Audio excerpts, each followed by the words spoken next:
کچھ خواتین محض تاریخ کا حصہ نہیں بنتی بلکہ وہ تاریخ کا رخ بدل دیتی ہے۔ بے نظیر بھٹو ایک ایسی ہی باہمت خاتون تھی جنہوں نے اپنی جرأت، حوصلے اور عزم سے دنیا کو یہ دکھا دیا کہ عورت صرف خواب دیکھنے کی ہمت نہیں رکھتی بلکہ انہیں حقیقت میں بدلنے کا حوصلہ بھی رکھتی ہے۔ آج 27 دسمبر کو ان کی برسی عقیدت اور احترام سے منائی جا رہی ہے۔ بے نظیر بھٹو وہ نام جو نہ صرف سیاست کا بلکہ ہمت، خودداری اور جرأت کا استعارہ بن چکا ہے۔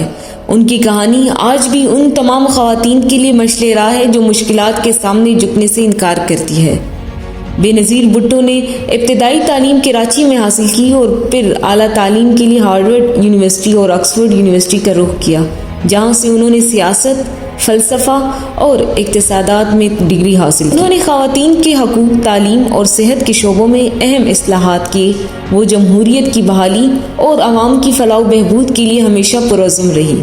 ان کی شخصیت محض ایک لیڈر کی نہیں بلکہ ایک مضبوط عورت کی تصویر تھی جو مشکل حالات سے نہ گھبرائی اور ہر آزمائش میں مزید نکھر کر سامنے آئی۔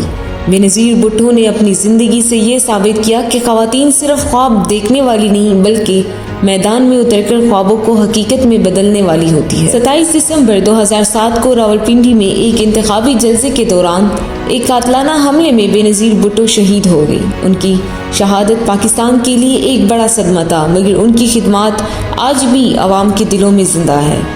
بے نظیر بھٹو نے اپنی زندگی جمہوریت، مساوات اور عوام کے حقوق کے لیے وقف کر دی۔ ان کی جدوجہد اور قربانی ہمیشہ یاد رکھی جائے گی۔ وہ دنیا کی ان رہنماؤں میں شامل ہیں جو اپنی جدوجہد سے تاریخ کا حصہ بن جاتے ہیں اور اپنی قوم کے دلوں میں ہمیشہ زندہ رہتے ہیں۔ Ramen Rana, G91 news.